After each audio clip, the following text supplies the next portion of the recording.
সেই রাসূল করিম সাল্লাল্লাহু আলাইহি ওয়াসাল্লাম আমাদের প্রতি কেমন দয়ালু, কেমন মায়াবী। রাসূল বলেন, আবু হুরায়রা রাদিয়াল্লাহু তাআলা আনহু থেকে বর্ণিত হাদিস, রাসূল বলেন, লিকুল্লি নবিয়্যিন দাওয়াতুন মুস্তাজাবাতুন। ও উম্মতেরা রে, জেনে রাখো, আল্লাহ তাআলা প্রত্যেকটা নবীকে একটা কবুল দোয়া দিয়েছেন। যেই দোয়াটা করলেই আল্লাহ কবুল করে নিবেন, নিশ্চিত গ্রহণযোগ্য একটা দোয়ার আল্লাহ তাআলা প্রত্যেক নবীকে দিয়েছেন। ফাতাআজ্জালা কুল্লু নাবিয়্যিন দাওয়াতাহু। যত নবী রাসূল এই দুনিয়াতে এসেছে, সকল নবী রাসূল তাদের দোয়াটাই দুনিয়াতেই করেছেন। এই দোয়াটা করেছেন, আল্লাহ তাআলা কবুল করেছেন। তারা যেটা চেয়েছেন আল্লাহ তাআলা সেটা তাদেরকে দিয়েছেন। সেইভাবে আল্লাহ তাআলা আমাকেও আল্লাহ তাআলা একটা দোয়া দিয়েছেন, যেই দোয়াটা আমি করলেই আল্লাহ কবুল করবেন। তো এই দোয়াটা আমি এই দুনিয়ার জন্য করি নাই। ইন্নী ইখতাবাতু দাওয়াতি শাফাআতান লিউম্মতি ইয়াউমাল কিয়ামা। আমি আমার এই কবুল দোয়াটাকে দুনিয়াতে করি নাই রে উম্মত, আমি আমার এই কবুল দোয়াটাকে রিজার্ভ রেখে দিয়েছি। কোন দিনের জন্য? রাসূল বলেন, কিয়ামতের সেই কঠিন দিনে, সেই আমার গুনাহগার উম্মতকে শাফাআত করার জন্য আমার ওই কবুল দোয়াটাকে আমি নবী রিজার্ভ রেখে দিয়েছি।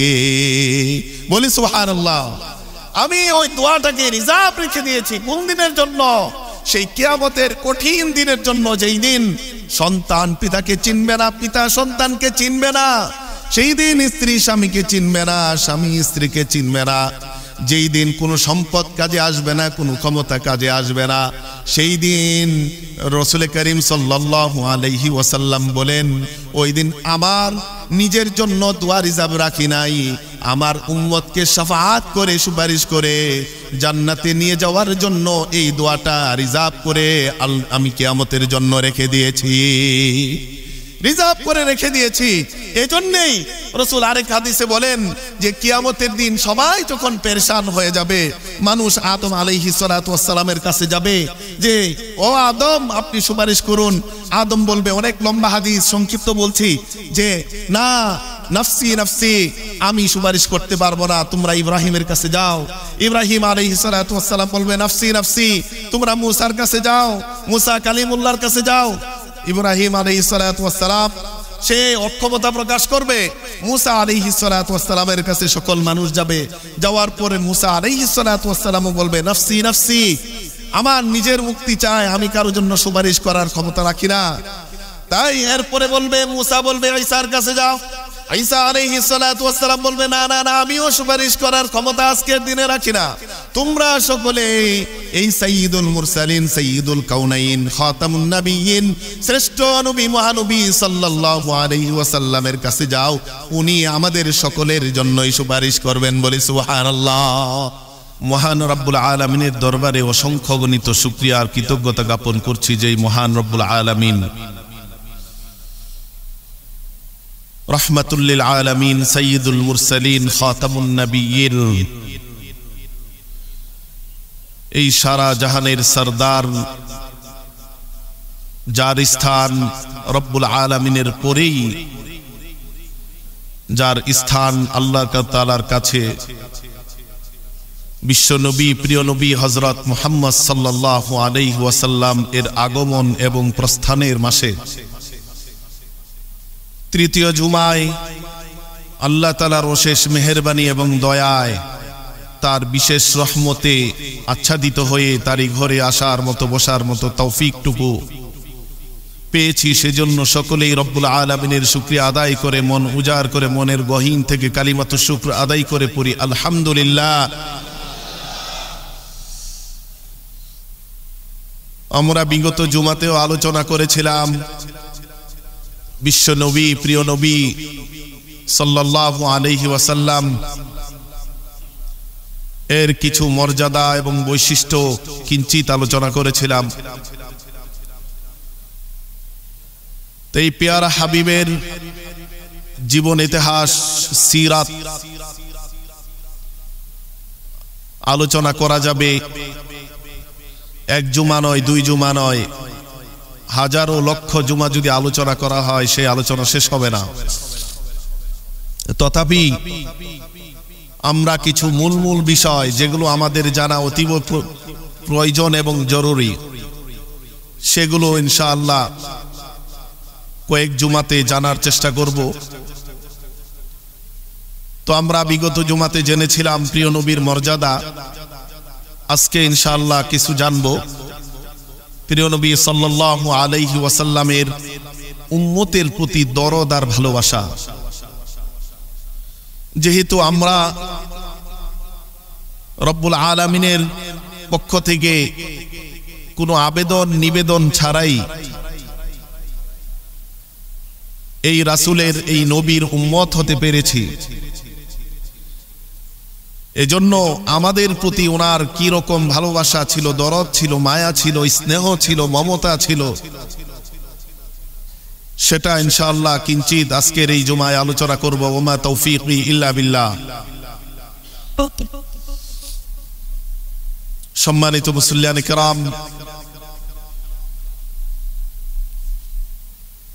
আমি আপনাদের সম্মুখে সূরাতুত তাওবার 128 নম্বর আয়াতটি তেলাওয়াত করেছি। যেই আয়াতটি বিশেষভাবে প্রিয় নবী রাহমাতুল্লিল আলামিন সরকারে দু আলমের ব্যাপারেই নাজিল হয়েছে, বলি সুবহানাল্লাহ। এই আয়াতে রব্বুল আলামিন বলেন, লাকাদ জাআকুম রাসূলুম মিন আনফুসিকুম আজিজুন আলাইহি মা আনিতুম হারিসুন আলাইকুম বিল মুমিনিনা রাউফুর রহিম। তোমাদের মধ্য থেকে একজন রসূল এসেছে, যেই রসূল আমি তোমাদের মধ্য থেকেই নির্বাচন করেছি, মানুষের মধ্য থেকে আমি নির্বাচন করেছি। এই রসূলের কিছু বৈশিষ্ট্য গুণাবলী আল্লাহ তাআলা এই আয়াতে স্পষ্ট আকারে বলে দিয়েছেন। আল্লাহ তাআলা বলেন, উনি এমন এক রাসূল, উনি এমন এক নয়াব দয়ার নবী, মায়ার নবী, সীমাহীন দয়া আর গভীর মায়া নিয়ে তার উম্মতের প্রতি ভালোবাসা রেখে গিয়েছেন। আল্লাহ তাআলা বলেন, আজিজুন আলাইহি মা আনিতুম। এই নবী তোমাদের ব্যথায় ব্যথিত, তোমাদেরকে যেই বিষয়গুলো বিপন্ন করে কষ্ট দেয়, এই বিষয়গুলো রসূলকেও কষ্ট দেয়। অর্থাৎ তোমরা যখন কোনো আনন্দে আনন্দিত হবে, রসূলও তখন আনন্দিত হবে, আর তোমরা যখন কোনো বিষয়ে কষ্ট পাবে, ব্যথা ব্যথিত হবে, এই রসূল তোমাদের ব্যথায়ও ব্যথিত হন। বলি সুবহানাল্লাহ। কার কথা? রব্বুল আলামিনের কথা। আজিজুন আলাইহি মা আনিতুম, তোমাদেরকে যেই সমস্ত বিষয় কষ্ট দেয় সেই বিষয়ে রসূল নিজে কষ্ট পান, ব্যথিত হন।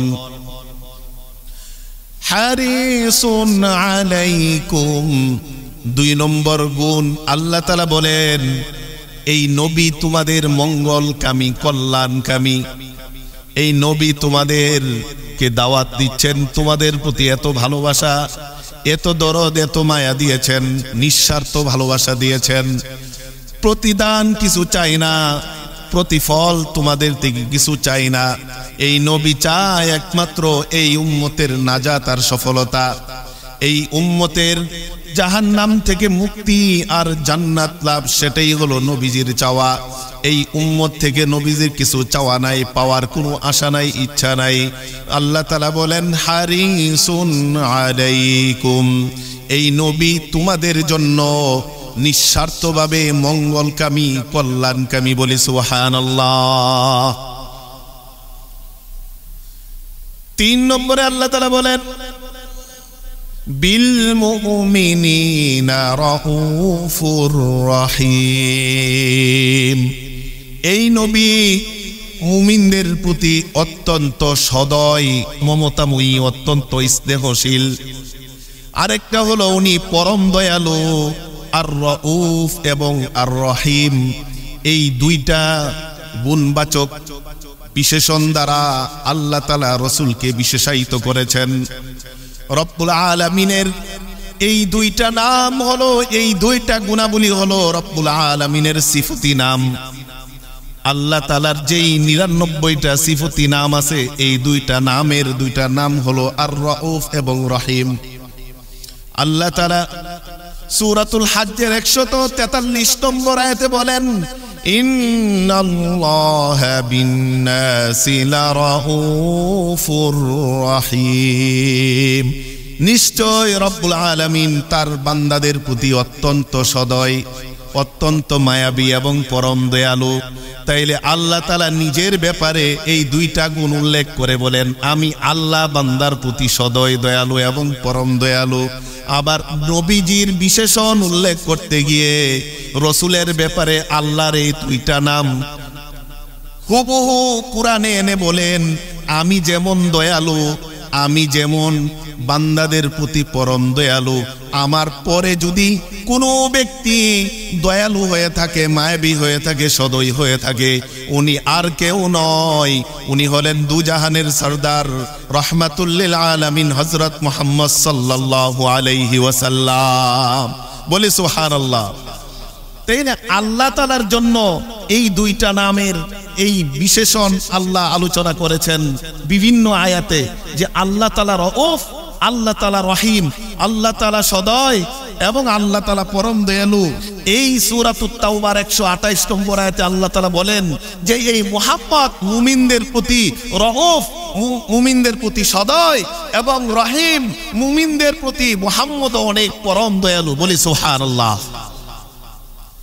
তাহলে রব্বুল আলামিনের সরাসরি বিশেষণটা নবীজির জন্য প্রয়োগ করেছেন এই আয়াতে। এর চেয়ে বড় মর্যাদা আর কি হতে পারে এই রাসূলের? বলি সুবহানাল্লাহ। তাহলে এই নবীজি আমাদের প্রতি কেমন দয়ালু, কেমন মায়াবী, কেমন স্নেহশীল, বিভিন্ন ঘটনায় সেটা প্রকাশিত হবে। আল্লাহ তাআলা পক্ষ থেকে অনেক বিধান আছে, যেই বিধানগুলো আল্লাহ তাআলা যখন নাজিল করেন, যখনই রাসূল মনে করতেন সেটা আমার উম্মতের জন্য কষ্টসাধ্য হবে, সেই কষ্টসাধ্য আমলকে রব্বুল আলামিনের পক্ষ থেকে আবেদন করে সেটাকে হালকা করার চেষ্টা করতেন। বলি সুবহানাল্লাহ।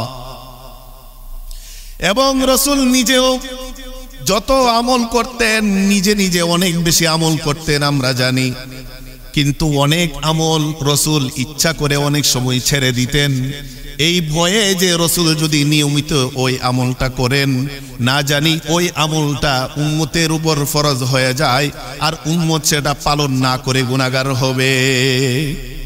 এই জন্য রাসূল নিজে অনেক আমল ইচ্ছে করে নিয়মিত করতেন না। কেন?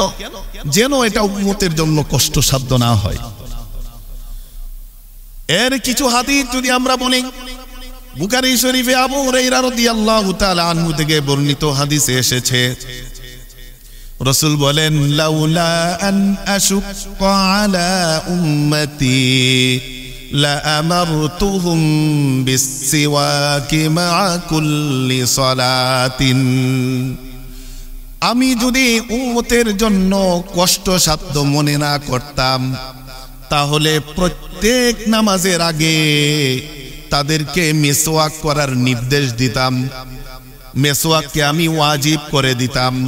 মিসওয়াক করা, দাঁত পরিষ্কার রাখা প্রত্যেক নামাজের আগে আমি এটা ওয়াজিব করে দিতাম, কিন্তু উম্মতের উপর কষ্টসাধ্য হবে বিদায় এটা আমি নির্দেশ করি নাই, মাঝে মাঝে আমি পালন করেছি, সুন্নত হিসেবে উম্মতের জন্য রেখে দিয়েছি। বলি সুবহানাল্লাহ। অর্থাৎ রাসূল এটাকে আমাদের উপর নির্দেশ দিলে ওয়াজিব হয়ে যেত, এজন্য নির্দেশ দেন নাই, নিজে করেছেন, এটা সুন্নত হিসেবে রেখে দিয়েছেন। এমনি ভাবে রাসূল বলেন, লাউলা আশুক্কা আলা উম্মতি لأمرتهم بتأخير العشاء إلى ثلث الليل أو نصف الليل আমি যদি উম্মতের জন্য কষ্ট সাধ্য মনে না করতাম এশার নামাজকে আমি রাত্রের 2/3 অথবা অর্ধেক রাত্রি পর্যন্ত আমি দেরি করে পড়তাম। আচ্ছা বলেন তো, রাত্রি যদি শুরু হয় বিকাল সন্ধ্যা 6টা, ফজর যদি হয় আবার 6টায়, এই 12 ঘন্টা অথবা 11 ঘন্টা রাত্রির যদি রাসূল করিম সাল্লাল্লাহু আলাইহি ওয়াসাল্লাম এশার নামাজ পড়তেন অর্ধেক রাত্রিতে, অর্থাৎ 11:30 থেকে 12টায় যদি এশার নামাজ পড়ার বিধান যদি করে দিতেন, তাহলে আমাদের উপর কষ্টসাধ্য হতো কি হতো না? রাত 12টা বাজে কি এশার নামাজ সকলে পড়তে পারতাম? অনেক শ্রমজীবী মানুষ আছে 9টায় ঘুম এসে যায়, তারা বিশ্রামে চলে যায়, রাতটা বিশ্রামে কাটিয়ে দেয়। এজন্য রাসূল বলেন, যদি উম্মতের জন্য কষ্টসাধ্য মনে না করতাম এই এশার নামাজকে অর্ধেক রাত্রি পর্যন্ত বিলম্ব করে দিতাম। বলি সুবহানাল্লাহ। কিন্তু উনি করেন নাই, বরং উনি বলেছেন যে এশার নামাজ তাড়াতাড়ি পড়ো, এশার নামাজের পর কোনো কথাবার্তা গল্পগুজব না করে তাড়াতাড়ি বিছানায় যাও। বলি সুবহানাল্লাহ। যেটা উম্মতের জন্য সহজ হয় সেটাই উনি করেছেন। এমনি ভাবে নামাজের ব্যাপারে রাসূল করিম সাল্লাল্লাহু আলাইহি ওয়াসাল্লাম বলেছেন, ইদা সাল্লা আহাদুকুম বিন্নাসি ফালইখাফিফ। বুখারী এবং মুসলিম শরীফে হাদিসটি এসেছে, রাসূল বলেন, তোমাদের মধ্যে কেউ যদি মানুষকে নিয়ে নামাজ পড়ে, অর্থাৎ জনসাধারণকে নিয়ে যখন নামাজ পড়ে, সে যেন নামাজে লম্বা কেরাত না পড়ে, সুন্নতি কেরাত ছোট কেরাত যেন পড়ে, লম্বা কেরাত যেন না পড়ে। কারণ এই মুসল্লিদের মধ্যে অনেকে আছে ফাইন্না ফীহিমুল কাবীর, অনেক আছে বয়স্ক, আস-সাকিম অনেকে আছে অসুস্থ, আদ-দাঈফ অনেকে আছে দুর্বল। তাই দুর্বল অসুস্থ বয়স্কদের কথা চিন্তা করে রাসূল বলেন, যখন তোমরা মানুষকে নিয়ে নামাজ পড়বা, নামাজের কেরাতগুলো ছোট করবা, হালকা করবা, অল্প পড়বা। হ্যাঁ, নিজে নিজে যখন একা একা নামাজ পড়বা, ফালিয়াতাউইল মা শাআ, তোমার যত ইচ্ছা 1 পারা 2 পারা 3 পারা 5 পারা তুমি এক রাকাতে পড়ে নাও, তাতে কোনো সমস্যা নাই। তবে মানুষকে যে নিয়ে যখন নামাজ পড়বে তখন তুমি ছোট্ট কেরাত দিয়ে নামাজ পড়ো, কারণ সেখানে অনেক দুর্বল অসুস্থ বয়স্ক ব্যক্তি আছে যারা তোমার পিছনে নামাজে দাঁড়িয়ে কষ্ট পাবে। বলি সুবহানাল্লাহ। কত বড় মায়াবী দয়ালু ছিলেন। আমাদের সফরে যখন আমরা বের হই, সফর রাসূল বলেন সফর হলো একটা কষ্টসাধ্য বিষয়। রিতাতুম মিনান নার, সফর হলো একটা জাহান্নামের আগুনের টুকরা। সফরে গেলে কষ্ট হয় কি হয় না? সফরে যেন আমাদের কষ্ট না হয় এজন্য রাসূল নামাজ আমাদের জন্য হালকা করে দিয়েছেন, কসর করে দিয়েছেন, সুন্নত পড়া লাগবে না। আর ফরজ 4 রাকাতের জায়গায় 2 রাকাত করে দিয়েছেন। বলি সুবহানাল্লাহ। এমনি ভাবে রোজার ব্যাপারে রাসূল বলেন, সফর অবস্থায় তোমার রোজা রাখতে হবে না, সফর অবস্থায় তুমি রোজা ভেঙে ফেলো, পরবর্তীতে কাজা করে নিবে। রমজানের ফরজ রোজা ভেঙে কাজা করার অনুমতি দিয়ে দিয়েছেন। বলি সুবহানাল্লাহ। শুধু তাই না, হজের ব্যাপারে রাসূল যখন সমস্ত সাহাবীদের সামনে ঘোষণা দিলেন, ইয়া আইয়ুহান নাস ক্বাদ ফারাদা আলাইকুমুল হজ্জ ফাহাজ্জু, ও লোক সকল, আল্লাহ তাআলা তোমাদের জন্য হজ ফরজ করেছেন, তাই তোমরা আল্লাহর ঘরের হজ করো। এক ব্যক্তি দাঁড়িয়ে বলেছে, না কুল্লু আমিন ইয়া রাসূলুল্লাহ, ইয়া রাসূলুল্লাহ হজ কি প্রত্যেক বছরই ফরজ কি? রাসূল চুপ থেকে গেছেন। আরেকবার বলেছে ওই ব্যক্তি, রাসূল চুপ থেকে গেছেন। তৃতীয়বার আবার জিজ্ঞেস করেছে, আকুল্লু আমিন ইয়া রাসূলুল্লাহ হজ কি প্রতি বছরই ফরজ কি? রাসূল চুপ থেকে গেছেন। তারপরে রাসূল বলেন, লাকুম লাউ কুনতু কুলতু নাআম লা ওয়াজাবাত। ও সাহাবারা রে, তোমরা যে জিজ্ঞেস করতেছো, আমি যদি হ্যাঁ বলে ফেলতাম তোমাদের উপর প্রত্যেক বছর হজ ফরজ হয়ে যেত, আর প্রত্যেক বছর তোমরা হজকে আদায় করতে পারতে না। কত বড় দয়ালু আর মায়ার নবী, দয়ার নবী। আমাদের উপর জীবনে একবারই হজ ফরজ করেছেন, তাও সকলের উপরে নয়। যাদের সামর্থ্য আছে সামর্থ্যবানদের উপরে যদি সকলের উপরেই ফরজ করত, তাহলে যারা শ্রমজীবী মানুষ দৈনিক এনে দৈনিক খায় তারা কিভাবে হজ করত? তারা গুনাহগার হয়ে যেত। এজন্য তাদের উপর হজ ফরজ করা হয়নি। কত বড় দয়ার নবী, মায়ার নবী, বলি সুবহানাল্লাহ। এই রাসূল করিম সাল্লাল্লাহু আলাইহি ওয়াসাল্লামের প্রত্যেকটি ইবাদত 50 ওয়াক্ত নামাজকে 5 ওয়াক্ত করা হয়েছে। বারবার রব্বুল আলামিনের কাছে গিয়ে 5 ওয়াক্ত নিয়ে এসেছেন।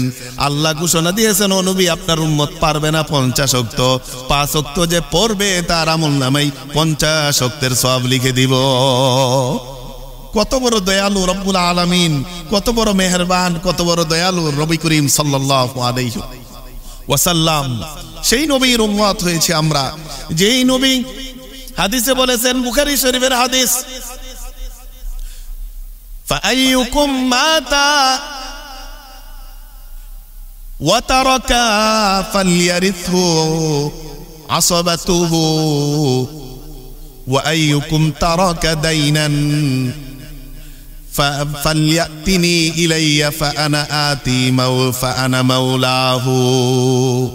রাসূল বলেন, তোমাদের মধ্যে ও মুমিনরা জেনে রাখো, আমি রাসূল তোমাদের কাছে অনেক বেশি প্রিয়। কত বেশি প্রিয়? তোমার নিজের জীবনকে যত বেশি তুমি ভালোবাসো, আমি নবী এর চাইতে তোমাদেরকে বেশি ভালোবাসি, বলি সুবহানাল্লাহ। প্রমাণ কি? সূরাতুল আহজাবের 6 নম্বর আয়াতে আল্লাহ তাআলা বলেন, আন-নাবিয়্যু আওলা বিল মুমিনিনা মিন আনফুসিহিম। নবী তো মুমিনের নিজের জীবনকে যত বেশি নিজে ভালোবাসে, এর চেয়ে প্রিয় নবী মুমিনদের জীবনকে এর চেয়ে বেশি ভালোবাসে, বলে সুবহানাল্লাহ। আমি আমার নিজের জীবনকে যত বেশি ভালোবাসি, সবচেয়ে বেশি কোনো ব্যক্তি ভালোবাসে তার জীবনকে, তার জানের মায়া সবচেয়ে বেশি। আল্লাহ তাআলা বলেন, তোমার নিজের জীবনকে যত বেশি ভালোবাসো, রাসূলের নিজের জীবনকে তত বেশি ভালোবাসে না। তুমি মুমিনের জীবনকে রাসূল এর চেয়ে বেশি ভালোবাসেন, বলি সুবহানাল্লাহ। এজন্য রাসূল বলেন, তোমাদের মধ্যে কেউ যদি মৃত্যুবরণ করে, সে যদি সম্পদ রেখে যায়, সেই সম্পদের মালিক হবে ওয়ারিসরা। আর কেউ যদি ঋণ রেখে যায়, ঋণ অথবা গরিব সন্তান যদি রেখে যায়, দুর্বল সন্তান, রাসূল বলেন, ফালইয়াতিনি ফাআনা মাওলাহু। আমার উম্মতের কেউ যদি ঋণ রেখে যায়, ওই ঋণ নিয়ে আমার কাছে এসো, আমি তার অভিভাবক, তার ওই মুমিনের পক্ষ থেকে আমি ঋণ পরিশোধ করে দিব, বলি সুবহানাল্লাহ। তাইলে বলেন, সম্পদ রেখে দিলে বলেন, রাসূল বলেন নাই সম্পদের মালিক আমি, বলেন সম্পদ যদি কোনো মুমিন রেখে যায়, এই সম্পদের মালিক তার ওয়ারিস। আর কেউ যদি ঋণ রেখে যায়, ওই ঋণ পরিশোধের অভিভাবক আমি নবী, বলি সুবহানাল্লাহ। আমি নবী তার পক্ষ থেকে ঋণ পরিশোধ করে দিব। বুখারী শরীফের হাদিস, মুসলিম শরীফও আসছে। এত বড় দয়ার নবী, মায়ার নবী, উনি যখন কুরবানি দিতেন, কুরবানি দেওয়ার সময় 2টা কুরবানি কিনতেন। আবু নাফে মাওলা রাসূলুল্লাহ সাল্লাল্লাহু আলাইহি ওয়াসাল্লাম থেকে হাদিস। ওই হাদিসে উনি বলেন, রাসূল যখন ইদা দহা ইশতারা কাবিসাইনি সামিনাইনি আমলাহাইনি আকরানাইনি। রাসূল যখন কুরবানি দিতেন, 2টা মোটা তাজা নাদুস নুদুস 2টা তুম্বা ক্রয় করতেন। ঈদের নামাজ শেষে সাথে সাথে বলতেন, এই একটা দুম্বা নিয়ে আসো। রাসূলের এই মুসল্লায় থাকা অবস্থায় বলতেন, ওই একটা দুম্বাকে নিজের হাতে কুরবানি দিতেন এবং বলতেন, আল্লাহুম্মা হাদা আন উম্মতি আল্লাযীনা মিন উম্মতি আল্লাযীনা শাহিদু আত-তাওহীদা ওয়া শাহিদু লিয়াল বালাগ। ও আল্লাহ, এই কুরবানিটা আমার উম্মতের পক্ষ থেকে আপনি কবুল করুন, যারা নাকি আল্লাহর তাওহীদকে স্বীকার করেছে, আমার রিসালাতকে যারা স্বীকার করেছে, তাদের পক্ষ থেকে আমি এই কুরবানি দিচ্ছি, আপনি কবুল করে নিন, বলি সুবহানাল্লাহ।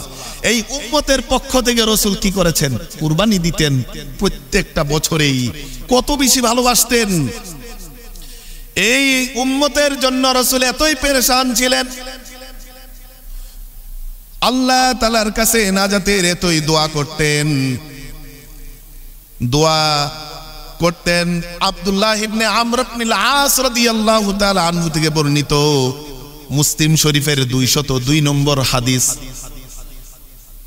আব্দুল্লাহ ইবনে আমর ইবনুল আস রাদিয়াল্লাহু তাআলা আনহু বলেন, একদা রাসূল করিম সাল্লাল্লাহু আলাইহি ওয়াসাল্লাম এই আয়াতটি তেলাওয়াত করেছেন, যেই আয়াতটির মাধ্যমে ইব্রাহিম আলাইহিস সালাতু ওয়াস সালাম তার উম্মতের জন্য দোয়া করেছেন।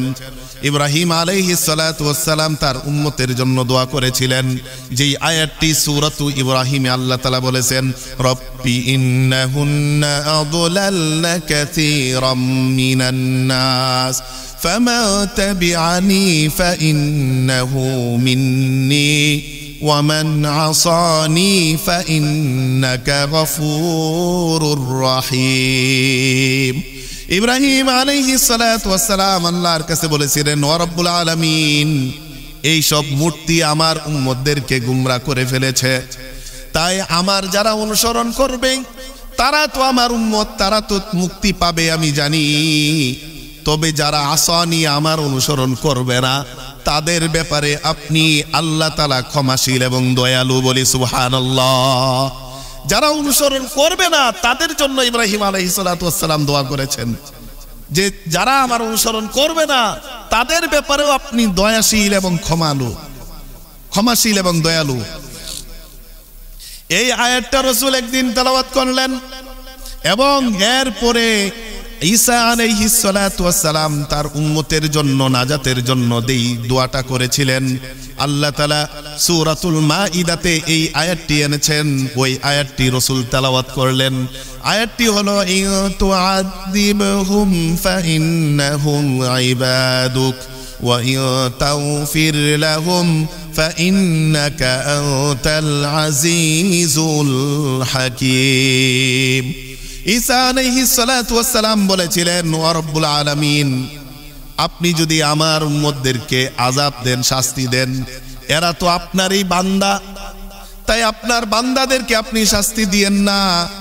আপনি যদি ক্ষমা করে দেন তাহলে আপনি মহাপরাক্রমশালী এবং মহাপ্রজ্ঞাময়। এই দুইটা আয়াত রাসূল করিম সাল্লাল্লাহু আলাইহি ওয়াসাল্লাম তেলাওয়াত করেছেন। তেলাওয়াত করে নিজের দুটি হাত উঠাইয়া দিলেন, ফারাফা ইয়াদাইহি, হাত উঠায় কান্নাকাটি শুরু করলেন, আল্লাহুম্মা উম্মতি উম্মতি, ও আল্লাহ আমার উম্মতকে মাফ করে দাও, আমার উম্মতকে মাফ করে দাও। রাসূল এইভাবে এমন কান্নাকাটি শুরু করছেন, কান্নাকাটি করতে করতে অজুরে দুই চোখ বেয়ে পানি পড়ছে। আল্লাহ তাআলার আরশে নাড়া দিয়েছে, আল্লাহ তাআলা সব দেখতেছেন, শুনতেছেন। তারপরেও জিবরাইল আলাইহিস সালাতু ওয়াস সালামকে পাঠিয়ে দিলেন, ও জিবরাইল, আমার নবী আমার হাবিবের প্রতি তুমি যাও, কি জন্য কান্না করে তুমি তার কারণ জিজ্ঞেস করো। জিবরাইল আলাইহিস সালাতু ওয়াস সালাম চলে এসে রাসূলকে জিজ্ঞেস করলেন, ইয়া রাসূলুল্লাহ মা ইউবকি, আপনি কি জন্য কান্না করেন? আল্লাহ তাআলা জানতে চেয়েছেন বলি আল্লাহু আকবার। আপনি কেন কান্না করেন রব্বুল আলামিন জানতে চেয়েছেন, যদিও আল্লাহ তাআলা জানেন, সব কিছু দেখছেন। তখন রাসূল করিম সাল্লাল্লাহু আলাইহি ওয়াসাল্লাম জিবরাইলকে বললেন, ও জিবরাইল, আমি আমার নিজের জন্য কান্না করছি না, নিজের মুক্তির জন্য, নিজের এই দুনিয়াতে শান্তি পাওয়ার জন্য কান্না করছি না, আমি কান্না করতেছি রব্বুল আলামিনের পক্ষ থেকে আমি একটা ওয়াদা চাই, আমি রব্বুল আলামিনের পক্ষ থেকে একটা ঘোষণা চাই যে আল্লাহ তাআলা আমার উম্মতদেরকে ক্ষমা করে দিবেন। বলি সুবহানাল্লাহ, এটা আমি চাই। তখন জিবরাইল আমিন রব্বুল আলামিনের কাছে গিয়ে বললেন, ইয়া আল্লাহ, উম্মতের ব্যাপারে উনি ঘোষণা চায়। সাথে সাথে আল্লাহ তাআলা জিবরাইলের মাধ্যমে বলে দিলেন, ও জিবরাইল, তুমি যাও, আমার হাবিবকে তুমি গিয়ে বলো ইন্না সানুরদিকা ফি উম্মাতিকা ওয়ালা নাসুউকা। মুসলিম শরীফের 202 নম্বর হাদিসের স্পষ্ট ভাষাটা আপনাদের সামনে আমি বলে অনুবাদ করতেছি। আল্লাহ তাআলা সরাসরি জিবরাইল আমিনের মাধ্যমে এই বার্তা পাঠিয়ে দিলেন, এই ঘোষণা পাঠিয়ে দিলেন, নবীকে গিয়ে বলো জিবরাইল কি বলবে যে আমি ও নবী আপনার উম্মতের ব্যাপারে আপনি নবীকে আমি আল্লাহ তাআলা সন্তুষ্ট করব। বলে সুবহানাল্লাহ। আপনি নবীকে আমি উম্মতের ব্যাপারে আপনাকে সন্তুষ্ট করবে, ওয়ালা নাসুকা, উম্মতের ব্যাপারে আপনাকে ব্যথিত করব না, কষ্ট দিব না। বলি আল্লাহু আকবার। উম্মতের ব্যাপারে রাসূলকে কোনো কষ্ট দেওয়া হবে না, বরং রাসূল যা চাই তাই দিবেন। আল্লাহ তাআলা সূরাতুদ দুহাতে বলেন ওয়ালা সাউফা ইউতিকা রাব্বুকা ফাতারদা। ও নবী, কিয়ামতের দিন আল্লাহ আপনাকে এমন দিবেন, এমন কিছু দিবেন যা পেয়ে আপনি নবী সন্তুষ্ট হয়ে যাবেন। আবার নবীকে সন্তুষ্ট করার দায়িত্ব রব্বুল আলামিন নিজ হাতে নিয়েছেন। বলি সুবহানাল্লাহ। আর এই সন্তুষ্ট রাসূল হবেন না যতক্ষণ তার গুনাহগার উম্মত ক্ষমা পাবেন না। বলি সুবহানাল্লাহ। এজন্য এই নবীর উম্মত আমরা হয়েছি, যেই নবী আমাদের জন্য এত কান্নাকাটি করেছেন। শুধু তাই না, আয়েশা রাদিয়াল্লাহু তাআলা আনহা থেকে বর্ণিত আরেকটা হাদিস, ওই হাদিসে রাসূল করিম সাল্লাল্লাহু আলাইহি ওয়াসাল্লাম যখন একটু ফুরফুরে মেজাজে থাকতেন, আয়েশা রাদিয়াল্লাহু তাআলা আনহা বলেন ফুরফুরে মেজাজে যখন থাকতেন আমি রাসূলকে বলতাম রাসূল আমার জন্য দোয়া করেন। রাসূল যখন একটু ফুরফুরে মেজাজে থাকতেন, তার মনটা যখন ভালো থাকতো, আয়েশা রাদিয়াল্লাহু তাআলা আনহা রাসূলের নিকট দোয়ার আবেদন করতেন, নিবেদন করতেন, ইয়া রাসূলুল্লাহ উদউলি, ইয়া রাসূলুল্লাহ আমার জন্য আপনি একটু দোয়া করেন। রাসূল করিম সাল্লাল্লাহু আলাইহি ওয়াসাল্লাম আয়েশা রাদিয়াল্লাহু তাআলা আনহার জন্য দোয়া করলেন, আল্লাহুম্মা গফির লি আয়েশাতা মা তাকাদ্দামা মিন মা তাকাদ্দামা ওয়া মা তাআখার ওয়া মা আসররাত ওয়া মা আলানাত। ওয়া আল্লাহ, আয়েশার আগের পিছনের সব গুনাহ আপনি মাফ করে দেন, প্রকাশ্য প্রকাশ্য সকল গুনাহ আপনি ক্ষমা করে দেন। এই দোয়া আয়েশা রাদিয়াল্লাহু তাআলা আনহার জন্য রাসূল করিম সাল্লাল্লাহু আলাইহি ওয়াসাল্লাম করেছেন। এই দোয়া করার পরে ফাদাহিকাত আয়েশা রাদিয়াল্লাহু তাআলা আনহা, আয়েশা রাদিয়াল্লাহু তাআলা আনহা এমন ভাবে হাসতে লাগলেন, হাসতে হাসতে রাসূল আয়েশার মাথা রাসূলের কুলে পড়ে গেছে। হাত্তা ওয়াদা রাসাহা ফি হিজরি রাসূলিল্লাহি সাল্লাল্লাহু আলাইহি ওয়াসাল্লাম। আয়েশা রাদিয়াল্লাহু তাআলা আনহা এত সুন্দর দোয়া, যেই দোয়া রাসূল নিজ হাতে নিজ মুখে আয়েশা রাদিয়াল্লাহু তাআলা আনহার জন্য করেছেন, এই দোয়া পেয়ে এতই খুশি হয়েছেন, আনন্দিত হয়েছেন যে হাসতে হাসতে রাসূলের কুলে ঢলে পড়েছেন। তখন রাসূল করিম সাল্লাল্লাহু আলাইহি ওয়াসাল্লাম জিজ্ঞেস করেছেন, ও আয়েশা আয়াসুররুকা দুআই, আমি যে তোমার জন্য দোয়া করলাম এটা কি তোমাকে অনেক বেশি আনন্দিত করেছে কিনা যে তুমি হাসতে হাসতে আমার কুলে ঢলে পড়েছো?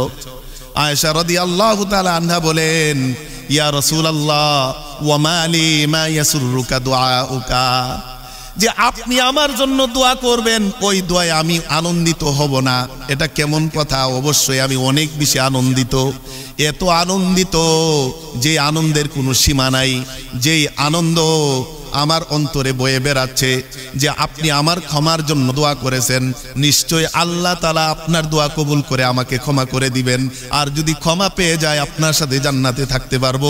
এর চেয়ে খুশির সংবাদ আর কি হতে পারে? বলি সুবহানাল্লাহ। এর চেয়ে খুশির সংবাদ আর কি হতে পারে? তখন রাসূল করিম সাল্লাল্লাহু আলাইহি ওয়াসাল্লাম আয়েশা রাদিয়াল্লাহু তাআলা আনহাকে বলেন, ও আয়েশা জেনে রাখো, ইন্নাহা লাদুআই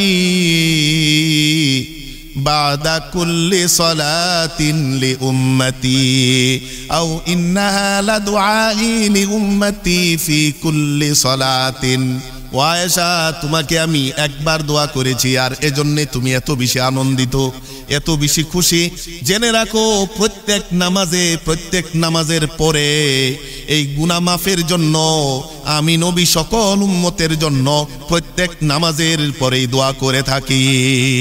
বলে সুবহানাল্লাহ। এই নবী আয়েশার জন্য একবার দোয়া করেছেন, এই জন্য এত বেশি আনন্দিত। আর আমাদের জন্য, এই উম্মতের জন্য রাসূল প্রত্যেক নামাজের পরেই দোয়া করেছেন। বলি সুবহানাল্লাহ। তাই আমাদের কত বেশি আনন্দিত হওয়া উচিত যেই নবী আমাদের নাজাতের জন্য, মুক্তির জন্য এত বেশি দোয়া করেছেন।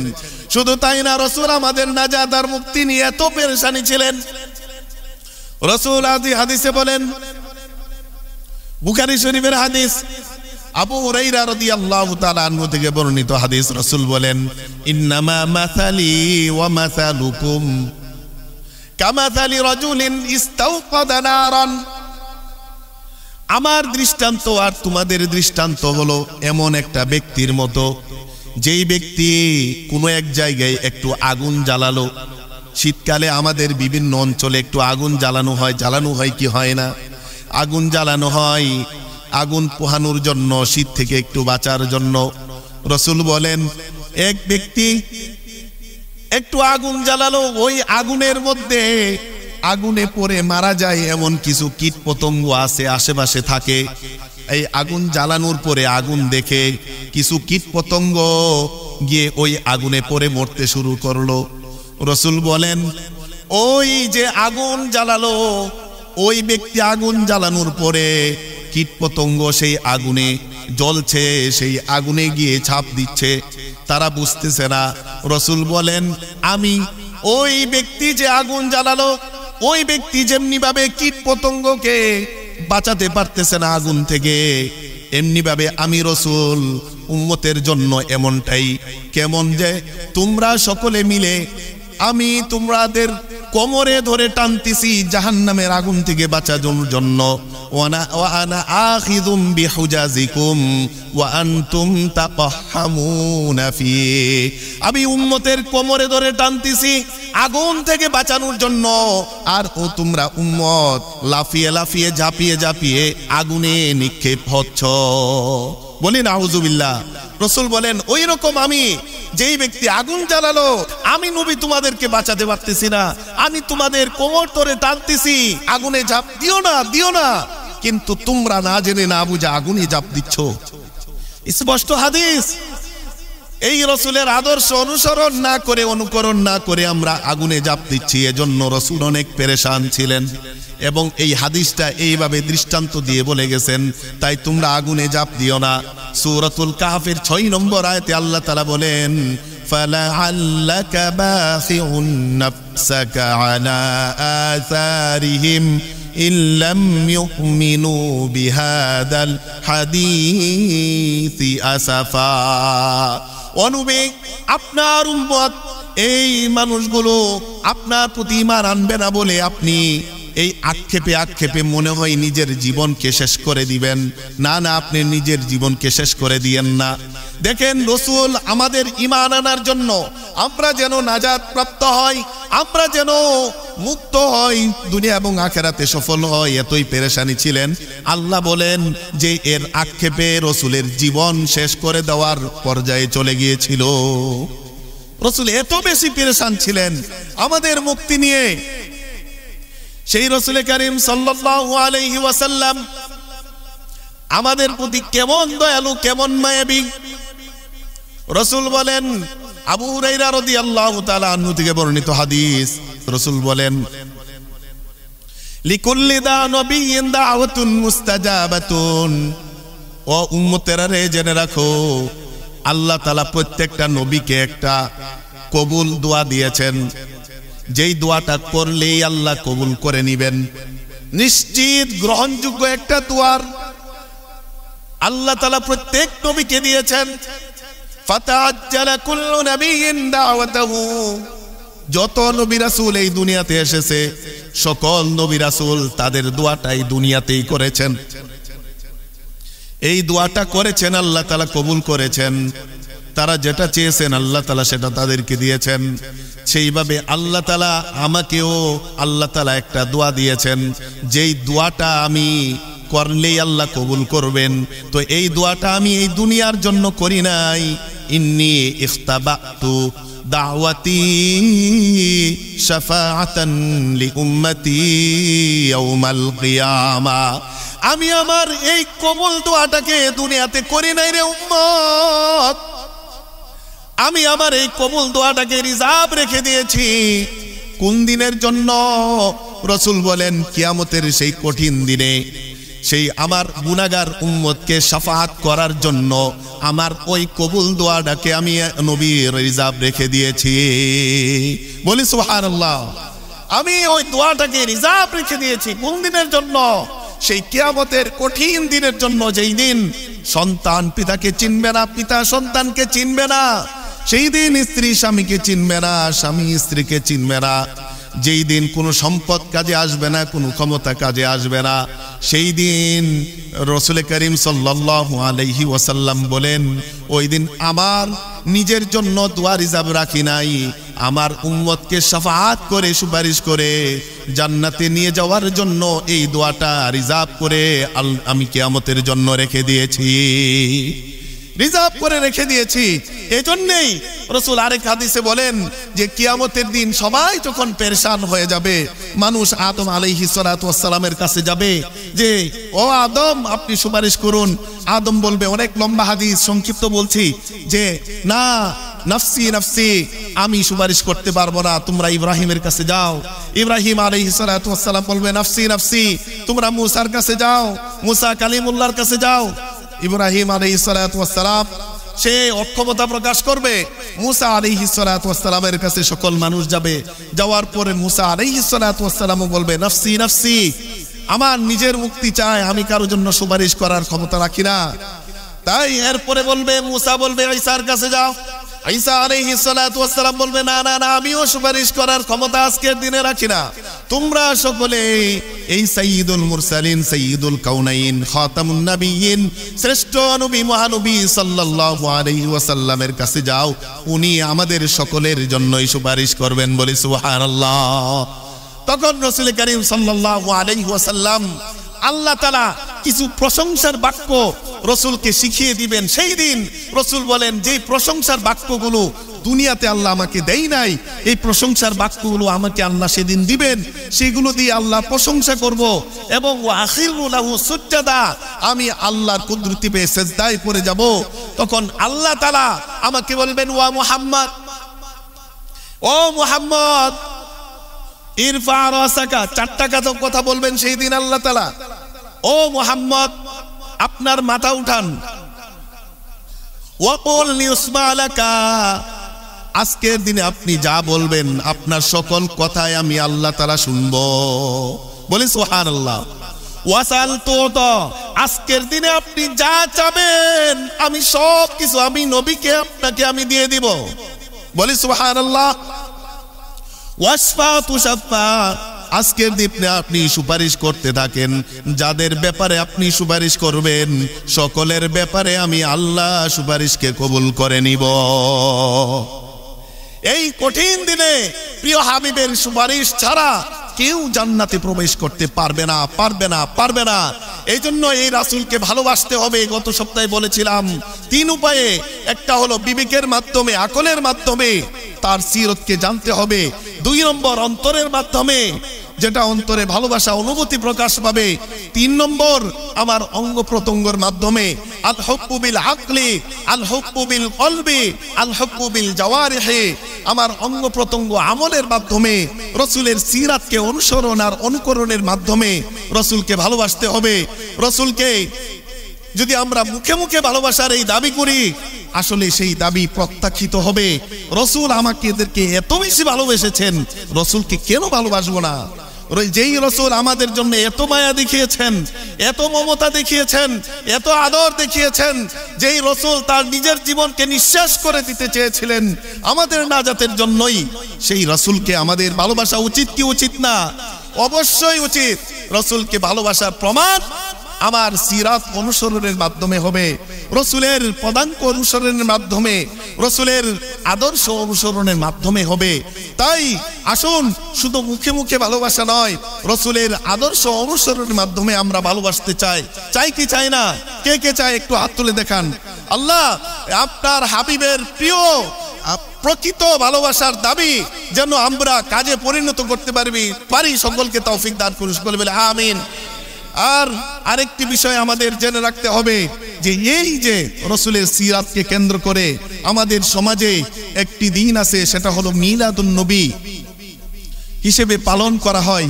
একটু যদি আমরা 2-3 মিনিটে জানার চেষ্টা করি, প্রিয় বন্ধুগণ, রসুলের জন্ম আমাদের সকলকেই আনন্দিত করে কি করে না? রসুলের জন্ম আমাদের সকলের মনেই আনন্দ বয়ে বেড়ায়, বিলিয়ে দেয়। কিন্তু একটু জেনে রাখুন সিরাতুন নবী কি আর মিলাদুন নবী কি, এই সংক্ষিপ্ত আমি পরিচিতিরা দিচ্ছি। সিরাতুন নবী হলো, সিরাত শব্দের অর্থ হলো ইতিহাস। সিরাত শব্দের অর্থ হলো ইতিহাস, আর নবী মানে হলো আমাদের নবী প্রিয় করিম সাল্লাল্লাহু আলাইহি ওয়াসাল্লাম। নবীর ইতিহাসকে সিরাত বলে। আর মিলাদুন নবী অর্থ কি? মিলাদ অর্থ হলো জন্ম, আর নবী হলো আমাদের নবী। প্রিয় নবীর জন্মকে সেই মিলাদুন নবী বলে, আর প্রিয় নবীর ইতিহাসকে, জীবন ইতিহাসকে বলে সিরাতুন নবী। এখানে একটি বিষয় স্পষ্ট যে প্রিয় নবীর 63 বছরের জীবনকে বলে সিরাতুন নবী। আর রসুল যে জন্মগ্রহণ করেছিলেন তাতে অনেক কি আছে, অনেক ধরনের পার্থক্য আছে, মত পার্থক্য আছে। কেউ বলেন এই রবিউল আউয়ালের 2 তারিখ, কেউ বলেন 8 তারিখ, কেউ বলেন 9 তারিখ, কেউ বলেন 12 তারিখ। এই বিভিন্ন মত পার্থক্য আছে। যেই দিনেই জন্মগ্রহণ করে থাকুন, উনি সোমবারে জন্মগ্রহণ করেছেন সেটা শিওর। এই দিনটাকে বলে মিলাদুন নবী, অর্থাৎ নবীর জন্মের দিন। একদিনকে বলে মিলাদুন নবী, আর 63 বছরের জীবনকে বলে সিরাতুন নবী। আরেকটা বিষয় হলো মিলাদুন নবী শুধু আলোচনার বিষয়। রসুল কিভাবে জন্মগ্রহণ করেছেন, জন্মগ্রহণের সময় নারী কাটা অবস্থায় রসুল জন্মগ্রহণ করেছেন, মা আমেনার কোনো কষ্ট হয় নাই জন্ম হতে, রসুল জন্মগ্রহণ করার পর আলু ভেসে উঠেছে পারস্যে, এই যে ইতিহাস, জন্মের সময় যে ইতিহাস, এটাকে বলে মিলাদুন নবী। আর রসুলের জীবনের এই প্রথম দিন থেকে নিয়ে রসুলের তিরোধান পর্যন্ত, মৃত্যু পর্যন্ত যে ইতিহাস, সেটাকে বলে সিরাতুন নবী।